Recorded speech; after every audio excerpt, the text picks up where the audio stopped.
গুলি খাইছে একটা। শহীদ আবু সাঈদের মা কটূক্তির শিকার। ১৬ জুলাই ২০২৪, সময় দুপুর ১:৩০। রংপুরের বেগম রোকেয়া বিশ্ববিদ্যালয়ের ১ নম্বর ফটকের সামনে জমায়েত হন কোটা সংস্কার আন্দোলনকারীরা। এ সময় তারা বিভিন্ন স্লোগান দিতে থাকেন। শিক্ষার্থীরা ক্যাম্পাসের প্রবেশের চেষ্টা করলে পুলিশ বাধা দেয়। শুরু করে লাঠিচার্জ এবং টিয়ার শেল ছোড়া। পুলিশের সঙ্গে যোগ দেয় ছাত্রলীগ, যুবলীগ সহ আওয়ামী লীগের অস্ত্রধারী নেতাকর্মীরা। শিক্ষার্থীদের দমনে পুলিশ প্রায় ২০০ রাউন্ড গুলি এবং রাবার বুলেট ছোড়ে। ভয়ে সবাই দৌড়ে পালাতে থাকেন, কিন্তু একজন দাঁড়িয়ে থাকেন বুক টান করে, ২ হাত প্রসারিত করে। তার নাম আবু সাঈদ। মুহূর্তেই তার বুক ঝাঁঝরা হয়ে যায় পুলিশের গুলিতে। তখন ঘড়ির কাঁটায় 2:17 বুক চিতিয়ে দাঁড়িয়ে থাকা আবু সাঈদ পুলিশের গুলিতে নুয়ে পড়েন। সড়কের এক পাশ থেকে আরেক পাশে যেতেই ঢলে পড়েন সেখানে। পরে রংপুর মেডিকেল কলেজ হাসপাতালে নেওয়া হলে চিকিৎসক তাকে মৃত ঘোষণা করেন। সময় ছিল বিকেল 3:05। অন্যায়ের বিরুদ্ধে গুলির সামনে দাঁড়িয়ে সাহসিকতার সঙ্গে প্রতিবাদ করা আবু সাঈদের মৃত্যুর আগ মুহূর্তের বিরল সেই ছবি এবং ভিডিও ছড়িয়ে পড়ে দেশ বিদেশে। দৃশ্যটা হয়ে ওঠে প্রতিবাদের প্রতীক। সেদিন সোশ্যাল মিডিয়ায় লেখা হয়, এটাই তো সাহস, সে মাথা নিচু করেনি। আবু সাঈদের শাহাদাত বরণের 1 বছর, তবে তার মৃত্যুতে অগ্নিগর্ভে রূপ নেয় কোটা আন্দোলন। কোটা সংস্কারের দাবিতে গড়ে ওঠা আন্দোলন শেষ পর্যন্ত গণঅভ্যুত্থানে পরিণত হয়। মৃত্যুঞ্জয়ী ছাত্র জনতার গণপ্রতিরোধের মুখে 5 আগস্ট টানা 16 বছরের স্বৈরশাসনের অবসান ঘটে। দেশ থেকে পালিয়ে ভারতে যান আওয়ামী লীগ সভানেত্রী এবং তৎকালীন প্রধানমন্ত্রী শেখ হাসিনা। এরপর আবু সাঈদকে স্মরণের মধ্য দিয়ে নতুন বাংলাদেশ সংস্কারে শুরু হয় নানা কার্যক্রম, কিন্তু বিচার এখনো অধরা। গ্রেপ্তার হয়নি আবু সাঈদ হত্যা মামলার মূল হোতারা। পরিবার, বন্ধুবান্ধব, সহপাঠী এবং শিক্ষক সহ সকলের একটাই প্রশ্ন, বিচার হবে তো? মেধা আর প্রতিবাদী চেতনার অনন্য নাম আবু সাঈদ। আবু সাঈদ ছিলেন বেগম রোকেয়া বিশ্ববিদ্যালয়ের 2019-20 শিক্ষাবর্ষের ইংরেজি বিভাগের 12তম ব্যাচের শিক্ষার্থী। তিনি বৈষম্য বিরোধী ছাত্র আন্দোলনের বেরবি সমন্বয়ক ছিলেন। এই আন্দোলনের প্রথম শহীদও তিনি। বাড়ি রংপুরের পীরগঞ্জ উপজেলার বাবনপুর গ্রামে। বাবা মকবুল হোসেন একজন কৃষক এবং মা মনোয়ারা বেগম গৃহিণী। ছোটবেলা থেকেই মেধাবী ছিলেন আবু সাঈদ। তাকে ঘিরে আকাশসম স্বপ্ন ছিল দরিদ্র মা বাবার। গ্রামের জুনুদের পাড়া সরকারি প্রাথমিক বিদ্যালয় থেকে 5ম শ্রেণীতে ট্যালেন্ট পুলে বৃত্তি লাভ করেন আবু সাঈদ। পরে এলাকার খালাসপীর দ্বিমুখী উচ্চ বিদ্যালয় থেকে গোল্ডেন জিপিএ 5 পেয়ে এসএসসি পাশ করেন। এরপর ভর্তি হন রংপুর সরকারি কলেজে। সেখান থেকেও এইচএসসিতে জিপিএ 5 পেয়ে উত্তীর্ণ হন তিনি। কলেজের গণ্ডি পেরিয়ে ভর্তি হন বিশ্ববিদ্যালয়ে। স্বপ্ন দেখতেন বিসিএস দিয়ে প্রশাসনে যোগ দেবেন। হতদরিদ্র পরিবারের ভরসা ছিলেন তিনি, কিন্তু কোটার মারপ্যাচে যাতে মেধাবীরা বঞ্চিত না হয় সেজন্য হাজারো শিক্ষার্থীর সুন্দর ভবিষ্যতের কথা চিন্তা করে যুক্ত হয়েছিলেন কোটা সংস্কার আন্দোলনে। মৃত্যুর পরও আবু সাঈদের মেধার স্বাক্ষর উজ্জ্বল হয়ে দেখা দেয়। 18তম শিক্ষক নিবন্ধনের লিখিত পরীক্ষায় পাশ করেন তিনি। বিশ্ববিদ্যালয়ের অনার্স চূড়ান্ত পরীক্ষায় 1ম শ্রেণী পেয়ে উত্তীর্ণ হন। আবু সাঈদ সিজিপিএ 3.30 পেয়ে সম্মিলিত মেধা তালিকায় 14তম স্থান অধিকার করেন। নিহতের পরিবার এবং শিক্ষার্থীদের দাবি। নিহতের পরিবার অভিযোগ করেন, পুলিশ ইচ্ছাকৃতভাবে গুলি চালিয়েছিল। ঘটনার পরে প্রশাসনের বিভিন্ন স্তরে বিচার দাবি করা হলেও বিভিন্ন সময় কোনো দৃশ্যমান অগ্রগতি হয়নি। আবু সাঈদ হত্যা মামলার মাত্র 4 থেকে 6 জন আসামিকে গ্রেপ্তার করা হয়েছে।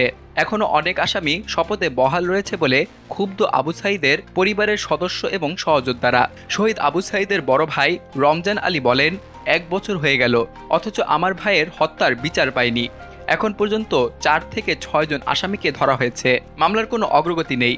বিচার কার্যক্রমের অগ্রগতি জানতে আমরা ট্রাইব্যুনালে গিয়েছিলাম। আমাদের আশ্বস্ত করা হয়েছে জুলাই আগস্ট অভ্যুত্থানে সব শহীদদের হত্যার বিচার সম্পূর্ণ হবে।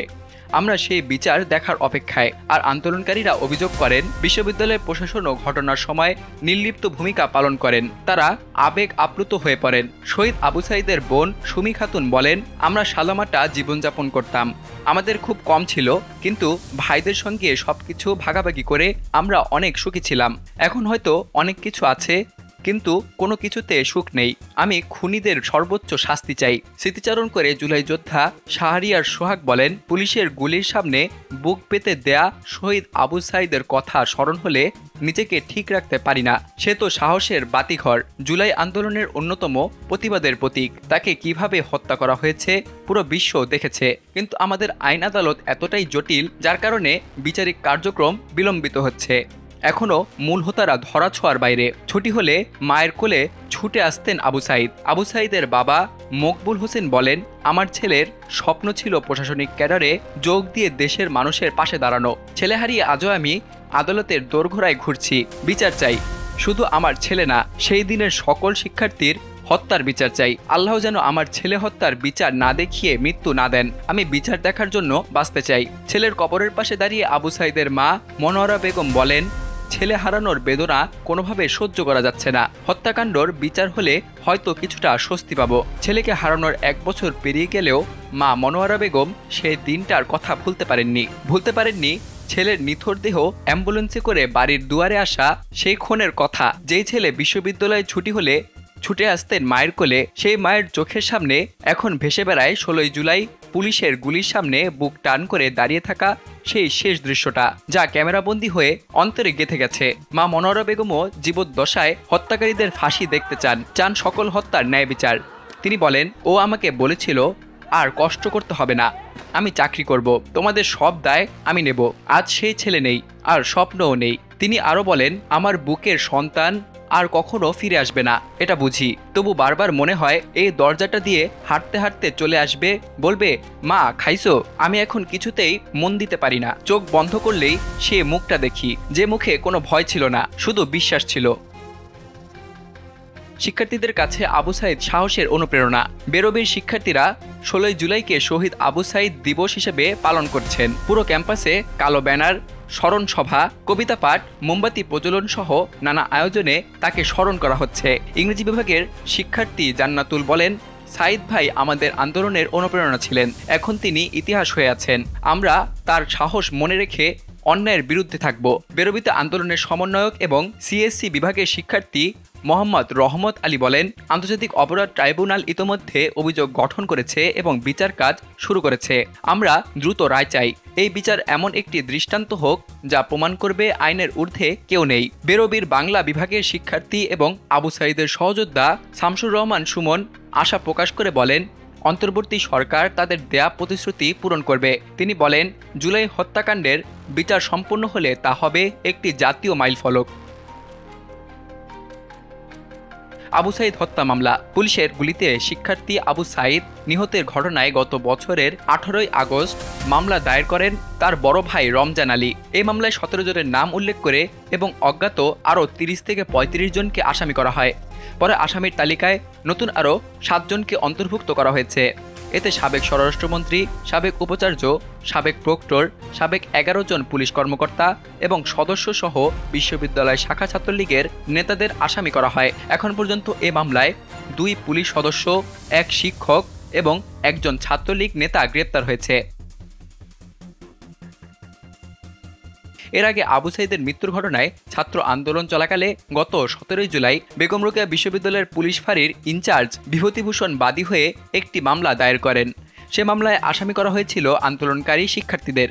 কোটা আন্দোলন চলাকালে আবু সাঈদ হত্যা মামলায় কলেজ ছাত্র আলফি শাহরিয়ার মাহিমকে গ্রেপ্তার করেছিল পুলিশ।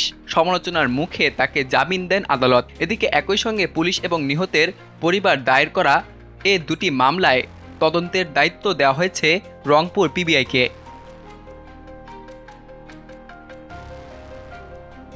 আবু সাঈদ হত্যা এবং ট্রাইব্যুনাল। শহীদ আবু সাঈদ হত্যা মামলায় গত 30 জুন আন্তর্জাতিক অপরাধ ট্রাইব্যুনাল 2 প্রসিকিউশন থেকে আনুষ্ঠানিক অভিযোগ দাখিল করা হয়। এ মামলায় 30 জনকে আসামি করা হয়েছে।